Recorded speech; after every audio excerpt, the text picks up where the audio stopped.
Oggi, cari ragazzi, vediamo dal nocciolo della ciliegia in 20 giorni come possiamo fare una piantina con il trucco del nocciolo spaccato e del frigorifero. La piantina chiaramente sarà da innestare se noi vogliamo delle ciliegie buone come la pianta madre, altrimenti la lasceremo crescere su, così darà frutti, ma saranno come le amarene, ottime per fare le marmellate. Andiamo subito al video.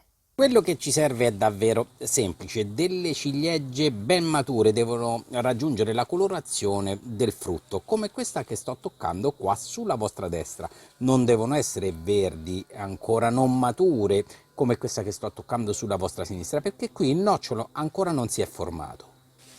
Prendiamo quindi la nostra ciliegia e preleviamo il nocciolo all'interno. Una volta che abbiamo prelevato il nostro nocciolo, lo lasciamo all'aria per un giorno intero, anche al sole non fa nulla. Preleviamo sempre qualche nocciolo in più in modo da considerare che qualche nocciolo non germinerà. Il giorno successivo i noccioli saranno in questo stato qua. Adesso viene il trucco del nocciolo spaccato.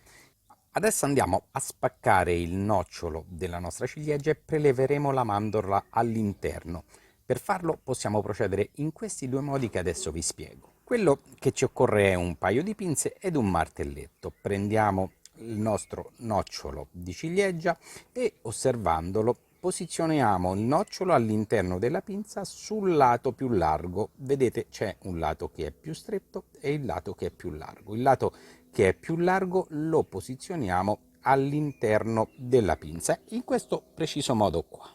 A questo punto posiziono la mia pinza su un punto robusto, su un punto solido, in questo caso su un piano degli scalini, e con il martelletto vado a battere leggermente la mia mandorla. Vedete, si è spaccata in modo perfetto, ma all'interno la mandorla ancora è integra.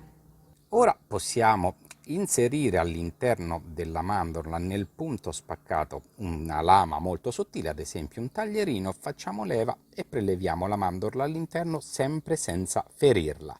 Un altro metodo altrettanto facile ed altrettanto sicuro è andare a spezzare il nocciolo pian piano con un paio di tronchesi, come quelle che stiamo vedendo qua. Basta prendere su una porzione di nocciolo con le nostre tronchesi nella parte delle punte e far forza. Piano piano lo spezzeremo senza però far danno alla mandorla all'interno. Se avete una morsa è meglio ancora. Ecco qua, una volta che voi avete spaccato la vostra ciliegia, il nocciolo della vostra ciliegia, andate a prelevare la mandorla all'interno. Eccola qua. Dopo aver prelevato le nostre mandorle ci serve un contenitore di questi con il coperchio ed un tovagliolino. Ritagliamo due porzioni di tovagliolino in modo che vanno all'interno della nostra scatolina. Una andrà sul fondo in questo modo qua. Inumidiamo un po' il tovagliolino con un nebulizzatore, posizioniamo all'interno le nostre mandorle, mettiamo sopra un altro pezzetto di tovagliolo e inumidiamo di nuovo. Mi raccomando, non esageriamo mai, deve essere il tovagliolo bagnato ma non deve ristagnare acqua. A questo punto metteremo il coperchio e poi andiamo a riporre in frigorifero.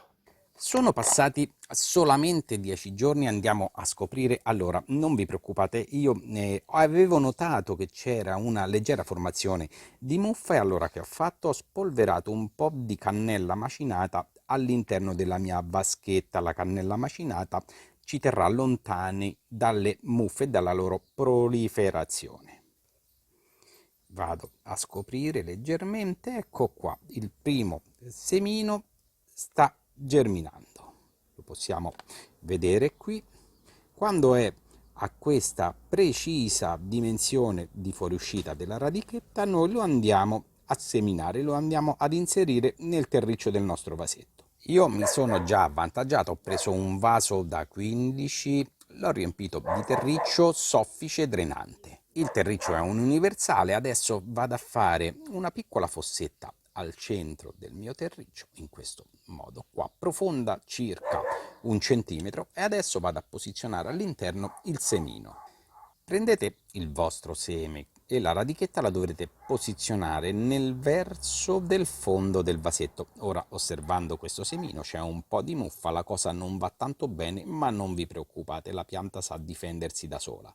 Posiziono il mio semino all'interno, rimarrà profondo circa 1 centimetro e vado a coprire con il terriccio. Non ci rimane altro che nebulizzare bene il nostro vasetto, lo riponiamo in un punto dove c'è luce ma in ombra, i raggi del sole non devono arrivare al vasetto ed aspettiamo che nasce la piantina. Le altre mandorle che non sono ancora nate le ricopro, inumidisco e le vado a riporre di nuovo in frigorifero.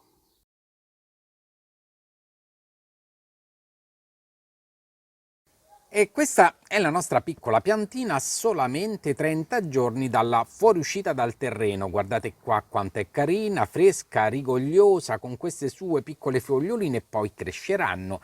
Vi dico subito, quindi vi preannuncio, che la piantina dovrà essere innestata per avere belle ciliegie. Lei, se la lasciamo crescere così, farà frutti sì, ma molto simili alle amarene. Ed eccoci dopo 60 giorni dalla fuoriuscita dal terreno della nostra piantina, oramai è alta più di 25 centimetri. Le foglioline iniziano ad essere veramente grandi, grandi come quelle di un ciliegio adulto, e adesso la crescita vegetativa della pianta inizierà un po' a rallentare, stiamo andando verso la stagione calda, ma oramai il piccolo fusticino ha lignificato e sarà pronto per affrontare anche l'autunno e l'inverno. Nell'inverno la pianta si spoglierà e quando sarà il prossimo anno, verso gennaio, noi la trapianteremo, la metteremo in piena terra. Ci vediamo alla prossima ragazzi, mi raccomando sempre in gamba, gli ultimi 6 secondi sempre dedicati ad altri link interessanti. Un abbraccio a tutti da Pier Giorgio, ciao ragazzi!